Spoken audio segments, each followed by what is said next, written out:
दुर्योधन चढ़ गया होता सिंहासन पर तो धर्म का बहुत नाश होता। दुर्योधन ने सैनिक बुलाए कि कृष्ण को बंदी बना लो यहीं पर। कौन समझाएगा ऐसे? आगे जाकर कृष्ण कहते हैं वे मरेंगे नहीं। जिस क्षण इन्होंने तय करा था कि ये मेरे विरुद्ध खड़े होंगे, ये मर गए। तुम क्यों ग्लानि ले रहे हो कि मैंने मारा?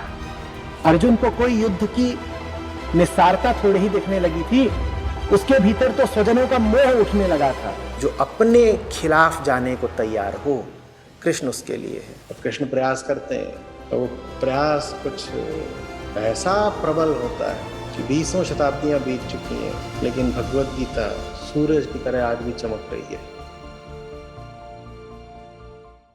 प्रणाम आचार्य जी, मैं राजस्थान से हूँ। राजस्थान भारत के उन राज्यों में से आता है जो लिंगानुपात की दृष्टि से पिछड़ी हुई राज्य है। मेरा प्रश्न ये है कि आज भी जब समाज में परिवार में बिटिया का जन्म होता है तो उस परिवार में एक असंतोष का माहौल बनता है और एक दुख का माहौल प्रकट करते हैं। और जब बेटे का जन्म होता है तो सोशल मीडिया पर डालते हैं और बधाइयाँ देते हैं, लेकिन जब बेटी का जन्म होता है तो एक दुख सा माहौल करते हैं और ऐसे कई तरह के आशीर्वाद चले आ रहे हैं, जैसे दूधो नाओ दूधो पलो। क्या परिवार में बेटे का होना जरूर, क्या बेटियां इसकी पूर्ति नहीं कर सकती? तो इस प्रकार का थोड़ा सा मान सकते। देखो, इसका संबंध संस्कृति से है। ये लाइट जलती है रहने दीजिए, मुझे थोड़ा चेहरे दिखाई दें, नहीं तो लगता है कि अंधेरे से बात कर रहा हूँ। बात तो अंधेरे से ही की जाती है। रोशनी को कुछ बताने की क्या ज़रूरत है।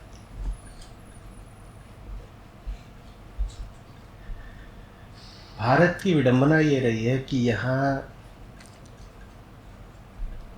अध्यात्म और संस्कृति के बीच बहुत कम संबंध रहा है। गौर से समझिएगा, बहुत कम संबंध रहा है। जिसको आप भारतीय धर्म कहते हो, वो भारतीय अध्यात्म से काफ़ी दूरी रखता है, और जिसको आप भारतीय संस्कृति कहते हो, वो भारतीय धर्म से काफ़ी दूरी रखता है। अध्यात्म का स्तर अगर बहुत ऊंचा है, वो अध्यात्म जो आपको वेदांत में, उपनिषदों में, गीता में, ब्रह्म सूत्र में, अष्टावक्र गीता में, कबीर साहब की वाणी में सुनने को मिलता है। अध्यात्म का स्तर बहुत अगर ऊंचा है तो जो भारतीय धर्म है, हम जिसका सक्रिय अभ्यास करते हैं, जिसको हम जीते हैं अपने दैनिक जीवन में, वो भारतीय धर्म अध्यात्म से बहुत निचले स्तर का है। हम दिनों दिन जिस चीज को धर्म बोल करके कार्यान्वित करते हैं, उसका अध्यात्म से बहुत कम ताल्लुक है। वो अध्यात्म से बहुत नीचे का है। और फिर हम जिसको अपनी संस्कृति कहते हैं, वो धर्म से भी नीचे की है। उसका तो धर्म से भी कोई संबंध नहीं है। तो फिर बताइए, अध्यात्म और संस्कृति में कोई संबंध है? अरे, पूर्व पश्चिम वाली बात हो गई, जमीन आसमान वाली बात हो गई। लेकिन अगर आपने कभी इस मुद्दे पर विचार नहीं करा है, तो आप इन तीनों को एक ही सांस में बोल जाते हो। आप कभी कह देते हो भारतीय अध्यात्म, कभी कह देते हो भारतीय धर्म, कभी कह देते हो भारतीय दर्शन, कभी कह देते हो भारतीय संस्कृति, और आपको लगता है आप एक ही चीज की तो बात कर रहे हो। ये बहुत अलग अलग है, बहुत अलग अलग है। हम भारतीय संस्कृति जिसको बोलते हैं, उसमें बहुत सारे तत्व बहुत ज्यादा दूषित हैं। भारतीय अध्यात्म सर्वश्रेष्ठ है, सर्वोपरि है। शायद उससे ऊंचा कभी कुछ न हुआ है, न हो सकता है। लेकिन भारतीय संस्कृति बिल्कुल रसातल में है, और उसके बहुत सारे तत्व एकदम दूषित हैं, एकदम पतित हैं। कुछ उदाहरण देता हूं। जैसे जाति प्रथा है। जाति प्रथा का अध्यात्म से कोई संबंध नहीं। अध्यात्म जाति प्रथा को पूरी तरह वर्जित करता है, एकदम वर्जित है। धर्म में जाति प्रथा को लेकर एक स्थान है, वहां वो वर्ण व्यवस्था की तरह मौजूद है, जाति की तरह नहीं, वर्ण की तरह मौजूद है। अध्यात्म वर्ण को भी मान्यता नहीं देता। अध्यात्म कहता है वर्ण वगैरह कुछ नहीं, देह तुम्हारी सच्चाई है ही नहीं, तो हम देह की जाति या वर्ण की भी बात क्या करें, वर्ण भी कुछ नहीं होता। तो अध्यात्म में कुछ नहीं होता, धर्म में वर्ण आ जाता है। और जब आम संस्कृति में आते हो तो वहां तो 100 प्रकार की जातियां, उपजातियां और न जाने क्या क्या आ जाता है, एक से बढ़कर एक गंदगियां, जिसमें 1000 तरीके के शोषण हैं, बेवकूफियां हैं। उसमें यह तो हुआ ही है कि तथाकथित ऊंची जातियों ने तथाकथित निचली जातियों का शोषण किया है। अभी मैं पढ़ रहा था 1 आध हफ्ते पहले ही कि कुछ दलित लोगों ने अपने ही समुदाय की एक लड़की की हत्या कर दी, क्योंकि वो एक ब्राह्मण लड़के से विवाह कर चुकी थी।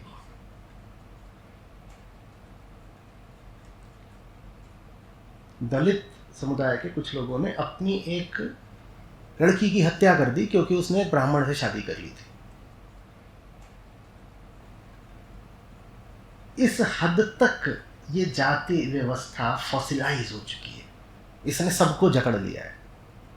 और जकड़ लिया तो जकड़ लिया है। खतरनाक बात यह कि हम सोचते हैं कि इस जाति व्यवस्था का, माने इस संस्कृति का अध्यात्म से कुछ ताल्लुक है। देखिए, धर्म के केंद्र में अध्यात्म होता है। धर्म होता ही इसीलिए है ताकि आप आध्यात्मिक हो सकें। धर्म इसलिए नहीं होता ताकि आप रीति रिवाज चलाते रहें। धर्म इसलिए नहीं होता कि आप तमाम तरह की मान्यताओं और रवायतों में यकीन करते रहें। धर्म इसलिए होता है ताकि आप आध्यात्मिक हो सकें। और माहौल धार्मिक बना रहे, इसके लिए एक लोक संस्कृति बनाई जाती है। ये बात समझ में आ रही है? मानव चेतना जहां पहुंचना चाहती है उसके लिए क्या चाहिए? अध्यात्म। चेतना को ऊपर उठाने को अध्यात्म कहते हैं। ठीक, ये स्पष्ट है। चेतना को ऊपर उठाने के लिए जिस व्यवस्था की जरूरत होती है, मन को जो खुराक देनी पड़ती है, उस व्यवस्था को, उस आयोजित कार्यक्रम को धर्म कहते हैं।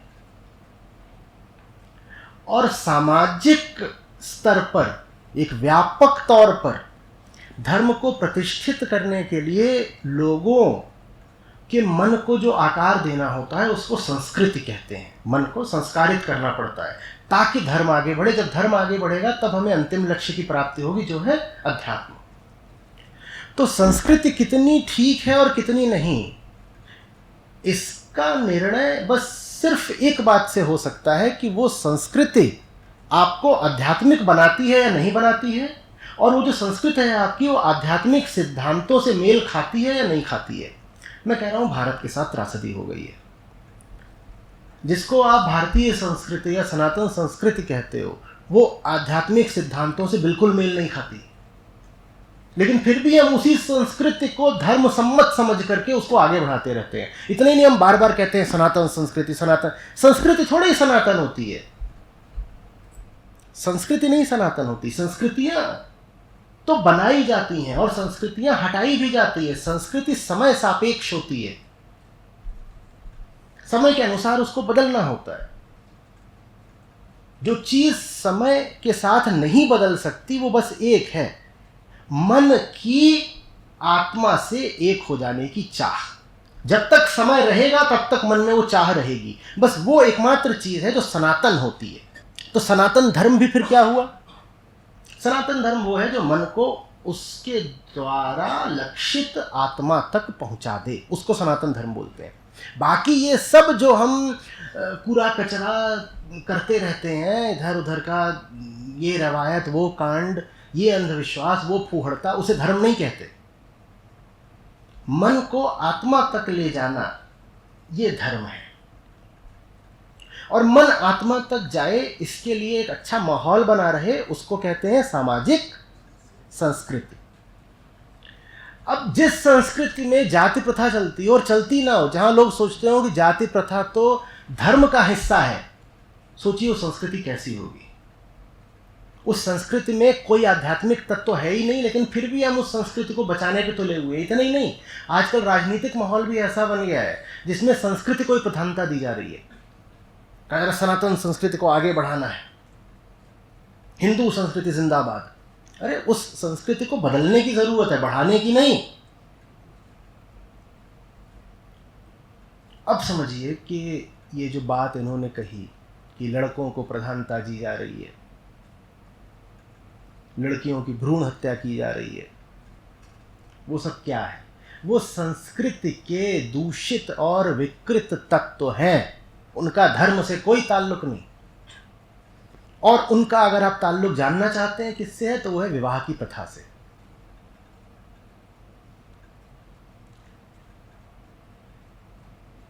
आम आदमी कोई बहुत आध्यात्मिक तो होता नहीं। तुमने एक प्रथा बना दी है जिसमें तुम्हें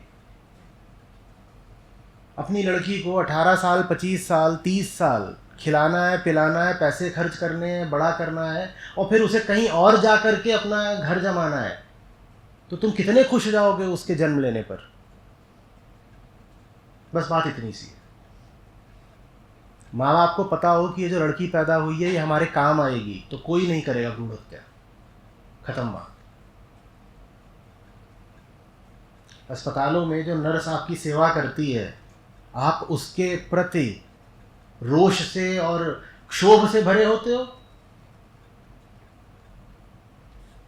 या बार बार कहते हो सिस्टर ये, सिस्टर वो, सिस्टर ये दे देना, सिस्टर बहुत अच्छी हैं। बोलो, जल्दी बोलो। जो महिला आपके काम आती है उसका तो आप सम्मान ही करते हो ना। स्कूल में आपकी शिक्षिका थी, उनको आप हीन मानते थे क्या? खासतौर पे प्राइमरी में ज़्यादातर महिलाएं ही शिक्षण कार्य करती हैं। उनको आपने किस दृष्टि से देखा था? अपनी टीचर्स को कैसे देखा था? आपको पता था आपके काम आ रही हैं, आपको सिखा रही हैं, आपके सिखा रही हैं, आप उनको सम्मान देते थे।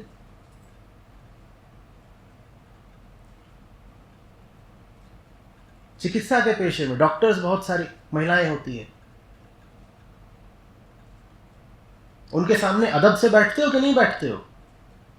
आप एक लेडी डॉक्टर के केबिन में जा रहे हो, वहां जाके ऐसे कहते हो कि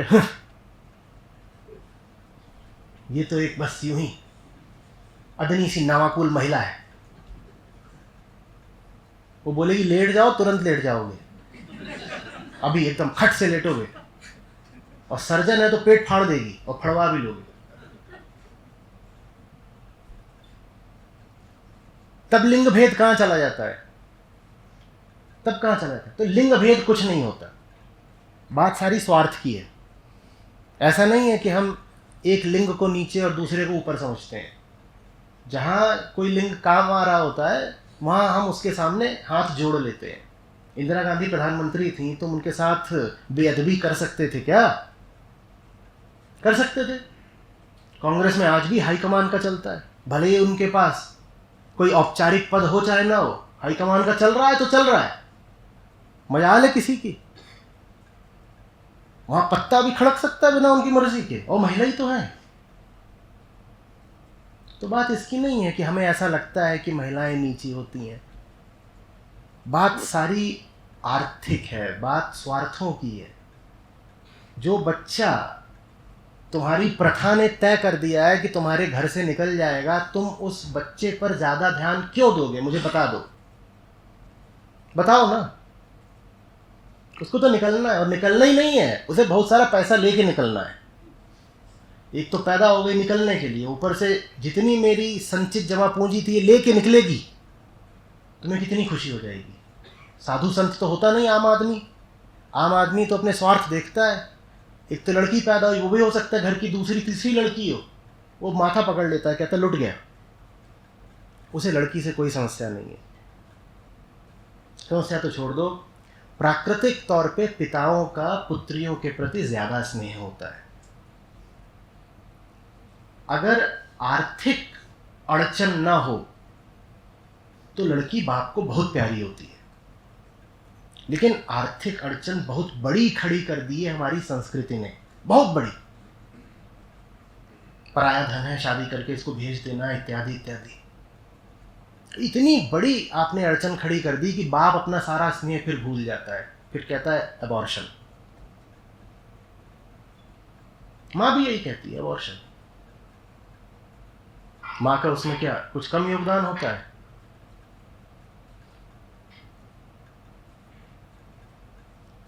समझ में आ रही है बात?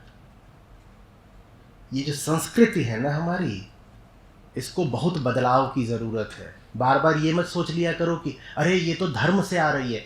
नहीं आ रही। धर्म क्या है, धर्म का मर्म क्या है, वो उपनिषदों में मिलेगा।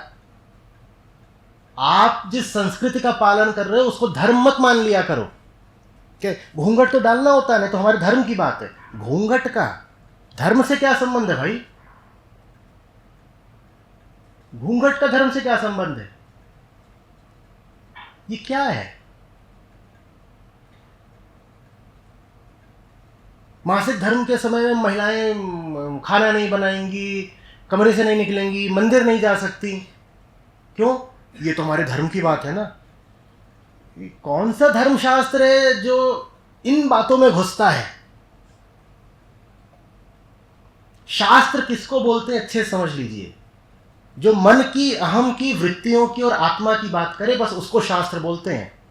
जो इधर उधर की बातें करे उसको शास्त्र नहीं बोलते। सिर्फ इसलिए कि कोई ग्रंथ संस्कृत में है उसको शास्त्र मत कह दीजिएगा। हिंदुओं का इतना बड़ा अभाग है कि उन्हें आज तक यही नहीं पता कि शास्त्र बोलते किसको हैं। उन्हें कोई भी चीज थमा दी जाती है, उनको लगता है शास्त्र है। अरे कोई किताब है, वो कोई पुस्तक है, वो शास्त्र नहीं हो गई। शास्त्र किसको कहते हैं? परिभाषा क्या है, दोहराइए। जहां मन, अहम, वृत्तियों, प्रकृति, पुरुष, आत्मा की बात हो बस उसको शास्त्र कहते हैं। इधर उधर की तमाम फिजूल मिसलेनियस बातों को शास्त्र नहीं कहते। और जहां इस इधर उधर की 100 बातें आपको पढ़ने को मिल जाए, कल्पनाएं, कहानियां, फिर फलानी परी उतरी, फिर फलाने फरिश्ते ने ऐसा कहा, फिर वो गंधर्व आ गया, फिर राजा ने ऐसा कर दिया तो ऋषि ने उसको श्राप दे दिया। ये सब शास्त्र नहीं होते बाबा। इनको आप रोचक कहानियों की तरह पढ़ सकते हो, इनको शास्त्र मत बोल देना। कहानियां, ठीक, कहानियां। उन कहानियों में हो सकता है कुछ रस भी हो सकता है उन कहानियों से कुछ सीख भी ली जा सकती हो, बिल्कुल हो सकता है, लेकिन फिर भी वो सब शास्त्र नहीं हो गए। वहां जो कुछ लिखा है ये मत कहने लग जाना अरे यही तो मेरा धर्म है, यही तो मेरा धर्म है। और घूंघट डाल के घूमना है, ये तो किसी पुस्तक तक में नहीं लिखा है। शास्त्र छोड़ दो। अपना घर छोड़ करके कहीं और जाकर के रहना है, ये कौन से उपनिषद में कहां लिखा हुआ है बताओ मुझे। ये परंपरा हो सकती है, तो परंपरा धर्म हो गई क्या? परंपरा का क्या मतलब है? परंपरा माने हमने करा, क्यों? क्योंकि हमारे पिताजी ने करा। उन्होंने क्यों करा? क्योंकि उनके पिताजी ने करा। उन्होंने क्यों करा? उनके पिताजी ने करा। आप सब मिलकर कुछ कर रहे हो तो धर्म हो गया। आप कुछ करे ही जा रहे हो हजारों सालों से, तो वो धर्म हो गया क्या? हाँ, वो लोक संस्कृति हो गई। लोक संस्कृति तो लोगों ने बनाई है। जब बनाई थी तो बनाई थी, अब दूसरी कर लो बाबा। नित्य तत्व तो एक ही है ना, उसको आत्मा बोलते हैं, उसी को परमात्मा बोलते हैं। नित्य माने जो बदला नहीं जा सकता। जो बदला नहीं जा सकता वो एक है, बाकी सब बदला जा सकता है और बदला जाना चाहिए।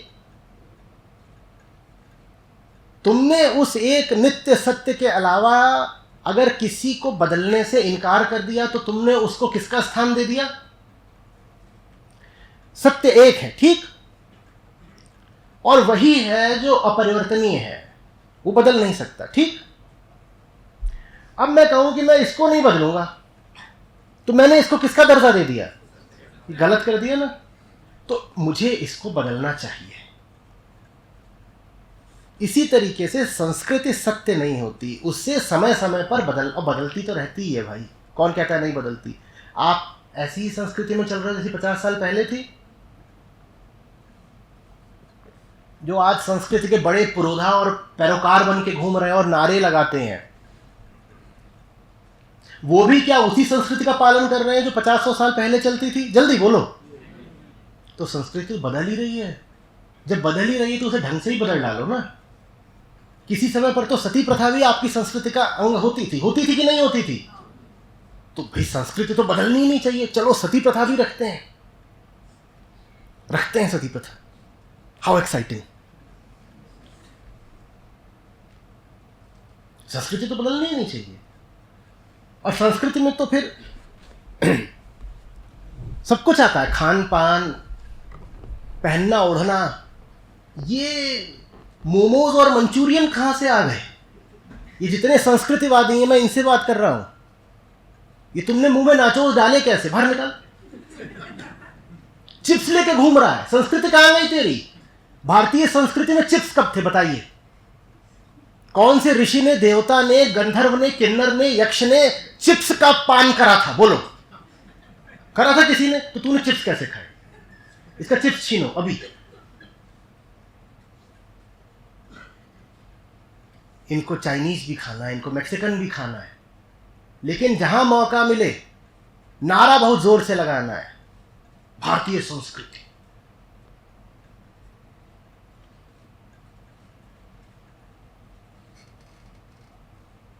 और ये क्या कॉलरधारी बन के घूम रहे हो? ये क्या होता है?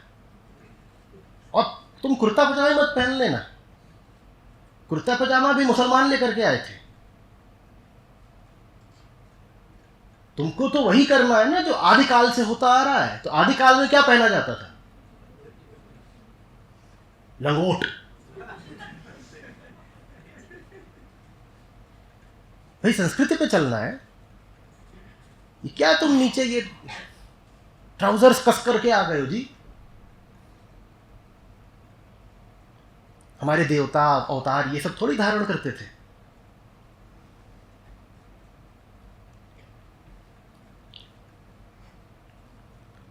लेकिन जिन्हें धर्म नहीं पता वो संस्कृति को पकड़कर बैठ जाते हैं,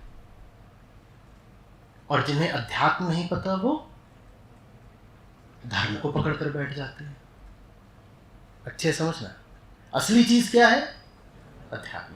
जिन्हें अध्यात्म नहीं पता वो किसको पकड़ लेंगे? धर्म को। और जिन्हें धर्म भी नहीं पता वो किसको पकड़ लेंगे? संस्कृति को। यही हुआ है। भारत गहराई से एक अधार्मिक और अनाध्यात्मिक देश है। ये बहुत झूठी बात है कि India is a religious country. Bharat गहराई से अधार्मिक है। हाँ, सांस्कृतिक हम जरूर है। एक कल्चर है जिसको हम पकड़े बैठे हैं, वो है, और वो भी हट रहा है, अच्छे से हट रहा है, जबरदस्त तरीके से हट रहा है।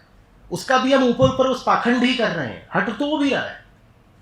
तो ले देकर के हमारे पास कल्चर भी नहीं है। लेकिन एक बात तो तय है कि स्पिरिचुअलिटी, अध्यात्म और प्योर रिलीजन, शुद्ध धर्म, ये तो बिल्कुल ही नहीं है हमारे पास। यही सब चीजें हैं। फलाना टीका लगा दो, चंदन लगा दो, सर घुटा दो। मुंडन करा रहे थे, मैंने कहा काहे को? बोले आप समझते नहीं, हमारी संस्कृति में जो कुछ है उसके बड़े साइंटिफिक यूजेस हैं। अंग्रेजी वाले बाबा ने बताया। मैंने पूछा क्या? बोले देखो सर घुटा दोगे तो बाल नहीं रहेंगे। मैंने कहा मैंने सोचा ही नहीं था। कितनी गूढ़ बात आपने बोल दी। अहम ब्रह्मास्मि के समतुल्य बात बोली है आपने। सर घुटा दोगे तो बाल नहीं रहेंगे, गजब। तो फिर आगे बताइए थोड़ा। बोले बाल नहीं रहेंगे तो गर्मी लगेगी। मैंने कहा हाँ। बोले उससे धैर्य विकसित होता है।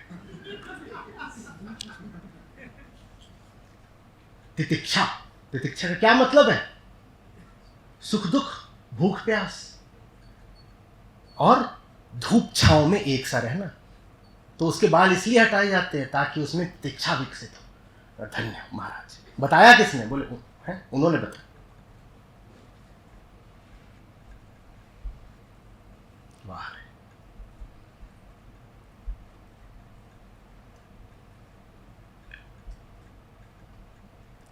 यूं ही बाल मुड़ाने हैं तो मुड़ा दो, कोई दिक्कत नहीं है, रखने में भी कोई बड़ी बात नहीं है, मुड़ाने में भी कोई बड़ी बात नहीं है, मुड़ा लो। लेकिन उसका संबंध धर्म से जोड़कर मत देखो भाई, क्योंकि धर्म का इन चीजों से कोई लेना देना नहीं है। नाक छिड़ा रहे हैं, कान छिड़ा रहे हैं, मंगलसूत्र, 50 तरह की अंगूठियां, वो वास्तुशास्त्र, न्यूमरोलॉजी, ये वो, ये सब के सब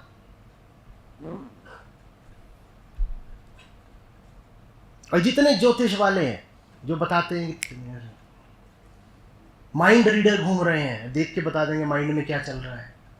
इनमें से आधे अपने आप को आचार्य बोल रहे हैं। मुझे कुछ ऐसी चिड़ सी हो रही, मैं हटा ही दूंगा आचार्य अपने नाम से, हटाओ, ये रखना ही नहीं है। अच्छा भला नाम है प्रशांत, इतना ही रखूंगा, ये हो जाएगा, आप देखिएगा। जिसको देखो वही, वो क्या है, वो दुकान खोल के सड़क किनारे बैठ गए हैं, वो वहां पर तोता रखे हुए हैं, वो आचार्य जी हैं। उनको ही आचार्य जी रहने दो, फिर मुझे नहीं होना है। तोता क्या करता है जानते? हाँ, वो आचार्य जी हैं और आप उन्हें बोल भी रहे हो। आचार्य मतलब होता है एक सम्माननीय शिक्षक, जिससे कुछ सीखो, जो जिंदगी जीना, जिंदगी आचरित करना सिखाए, उसको आचार्य बोलते हैं। वो जो तोते वाला है वो तुमको जिंदगी आचरित करना सिखा रहा है, आचार्य हो गया वो। आचार्य हुए थे शंकर, आचार्य रामायण, उनके नाम के साथ आचार्य जुड़ता है तो कुछ हमें नहीं पता। हमें सब कुछ धार्मिक लगता है, सब कुछ धार्मिक लगता है। कोई बस धोती वाला आ जाए, तिलक लगा रखा हो और थोड़ी बहुत संस्कृत बोल दे तो कहना ही क्या, सब धर्म हो गया। बेटियों को पढ़ाओ लिखाओ, तुम्हारे काम आएंगे। प्रेम नहीं है तो कम से कम स्वार्थ को ही विवेकपूर्ण रखो। बेटियों के प्रेम के नाते उनको पोषण नहीं दे सकते तो अपने स्वार्थ के नाते ही उनका ख्याल कर लो। स्वार्थ की पूर्ति भी बेटियों से ज़्यादा अच्छे से हो जाएगी, क्योंकि प्राकृतिक तौर पर महिलाओं में मोह थोड़ा ज़्यादा होता है। माता पिता के प्रति भी मोह लड़की में थोड़ा ज़्यादा होता है। लड़का ऐसे ही होता है, उड़ जाएगा, तुमको लगता ही भर है कि ये तो मेरे घर में रहेगा, वंश का चिराग है वगैरह वगैरह, कुछ नहीं। वो घर में रहेगा और खून पिएगा और तुम्हारी जायदाद लूटेगा। वो घर में रहता ही इसीलिए, कहता मेरा ही तो होने वाला है, बस बुढ़वा ठहरे जल्दी।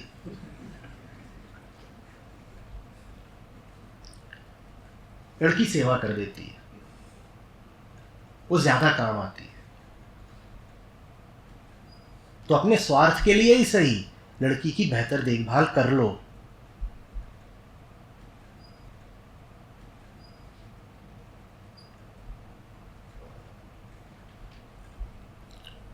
समझ में आ रही बात कुछ? लेकिन ये सब कुछ नहीं हो पाएगा जब तक लड़की क्या है, पराया धन। अगर तय ही कर रखा है कि उसको घर से निकाल ही देना है, लात ही मार के, लाठी तो मारते और क्या करते हो। वो कितना भी कहती रहे कि मुझे नहीं करनी शादी, मैं नहीं कहीं जाना चाहती, उसको तो जबरदस्ती बांध के भगा देते हो घर से, निकल अब तू कहीं और की गाय हो गई। मत निकालो उसे घर से। और लड़कों से भी कह रहा हूं, तुम्हें क्या शौक पड़ा है? घर छोटे छोटे होते हैं, जगह होती नहीं, काहे को एक वहां पे लड़की लाकर रखनी है, बेकार में ठूसम ठूस मचेगी है? क्यों?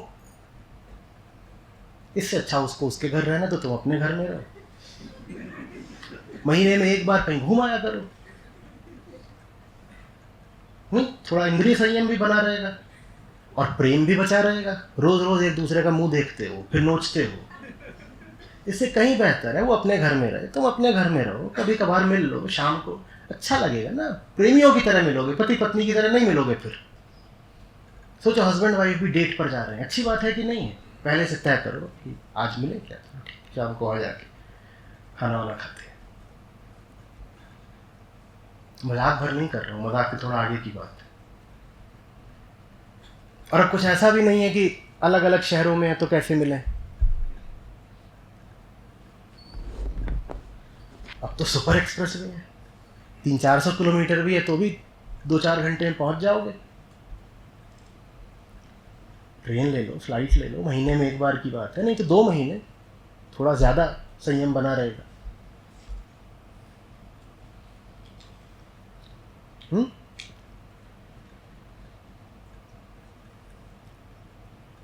या कम से कम एक चक्रीय व्यवस्था रखो कि कुछ दिन तू मेरे घर आके रह ले, कुछ दिन मैं तेरे घर आके रह लूंगा। ऐसे थोड़ी होता है, हमारी संस्कृति के खिलाफ है ये बात। हाय भाई, उसके घर के पानी से टाइफाइड हो जाएगा तुमको, क्या समस्या है? घर जमाई थोड़ी बनना होता है, अपमान की बात होती है, इज्जत कम हो जाती है। इज्जत होगी अगर तुम्हारी तो कम नहीं होगी, इज्जत लायक ही नहीं हो तो फिर कम करने की जरूरत नहीं होगी।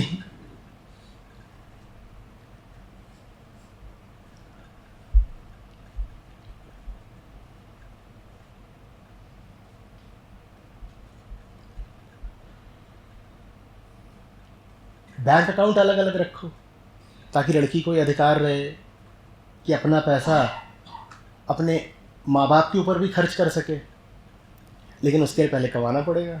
और लाला जी ये तय करके रखते हैं कि उनकी लड़की कमाने लायक कभी बने ही ना। जब उसको पढ़ाओगे नहीं, लिखाओगे नहीं तो वो कमाएगी कैसे?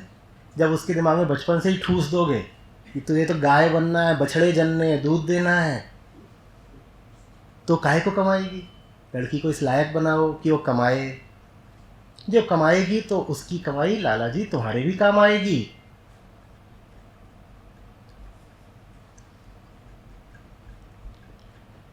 फिर भ्रूण हत्या की जरूरत नहीं पड़ेगी, फिर लड़की के जन्म लेने पर शोक नहीं मनाओगे।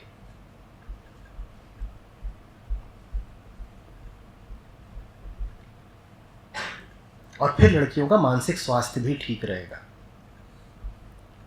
इसमें कोई शक नहीं है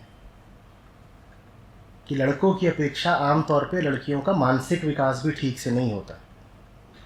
उनमें असुरक्षा की भावना बहुत रहती है, जिस वजह से चिड़चिड़ी रहती हैं, हिंसक रहती हैं, जिसको आप मूड स्विंग बोलते हो। उनको अपने मन का कुछ पता ही नहीं होता, अंधविश्वासी ज़्यादा हो जाती हैं, भावुक ज़्यादा हो जाती हैं, उल्टे पुल्टे निर्णय लेती हैं। और जब वो ऐसी हो जाती हैं तो लोक संस्कृति में ये मान्यता और पुख्ता हो जाती है कि लड़कियां तो होती ही बेकार है। देखो ना कैसे कर रही है, फालतू में रो रही है, कभी हंसने लग जाती है, झीकती रहती है, बिना बात के लड़ती है, चिल्लाती है। वो ऐसी इसलिए है क्योंकि तुमने उसे कभी सही शिक्षा और पोषण दिया ही नहीं। न वो मन का कुछ जानती है, न वो संसार का कुछ जानती है। तो फिर वो भावनाओं के आवेग में बहती रहती है, असुरक्षा की मारी हुई है, इसलिए उसमें ईर्ष्या इतनी ज़्यादा रहती है। ये सब देखते हो ना, झगड़ालू होना, ईर्ष्यालु होना, बहुत ज़्यादा मोह और ममता के वशीभूत होना, ये सब आप पाते हो महिलाओं में।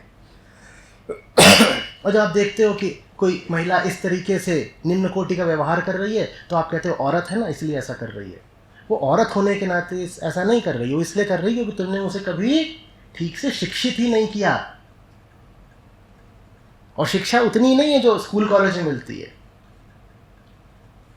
मानसिक शिक्षा दूसरी चीज होती है, वो अभिभावक को देनी होती है, गुरु बन करके।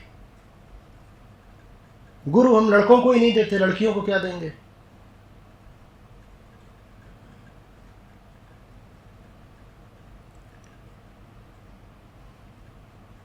अभी हमने महिलाओं की ये हालत कर दी है कि पुरुषों का एक बड़ा पढ़ा लिखा और लगभग समझदार वर्ग है जो इस निष्कर्ष पर पहुंचने लगा है कि किसी लड़की या महिला के संपर्क में आना माने जिंदगी खराब करना, क्योंकि ये पॉजिटिव होती हैं, जेलस होती हैं, बात समझती नहीं, चीज़ों की गहराई में नहीं जाती, सुपरफिशियली जीती हैं, हर समय तुलना करती रहती हैं। असुरक्षित अनुभव करती हैं, इनसिक्योरिटी इनमें बहुत ज़्यादा होती है और उसकी वजह से फिर वायलेंट हो जाती हैं। एक बहुत बड़ा तबका है पुरुषों का, जो वो MG टाओ का नाम सुना है, MGTOW सुना है, men going their own way।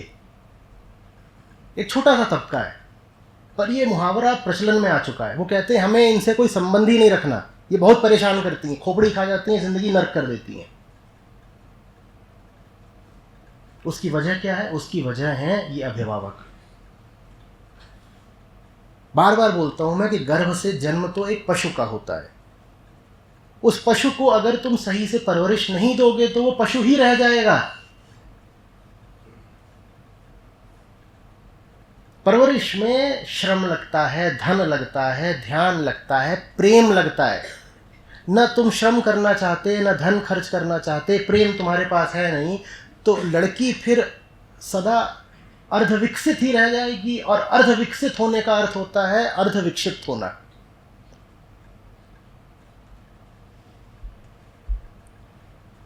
लड़की को पूरा विकास दे करके देखो। जिन्होंने जाना उन्होंने कहा है कि पुरुषों से विकास की श्रृंखला में थोड़ा सा आगे ही होती है शायद स्त्री, पीछे नहीं होती।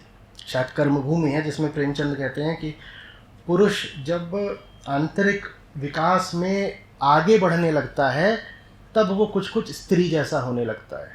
तो स्त्री पीछे नहीं है पुरुष से, या तो बराबर की है या थोड़े आगे की होगी। लेकिन हमने उसको बहुत पीछे का कर डाला। ऐसा भी नहीं कि हम उसे बस बहुत पीछे का मानते हैं, हमने उसे वाकई बहुत पीछे का कर डाला है। और ये हमारी संस्कृति का कमाल है कि हमने बर्बाद ही कर दिया अपनी आधी जनसंख्या को। कहने को हम उसको देवी बोल करके पूजते हैं, देवी है, माँ है, ये सब पूजते रहते हैं, लेकिन उसको बर्बाद पूरा कर डाला है।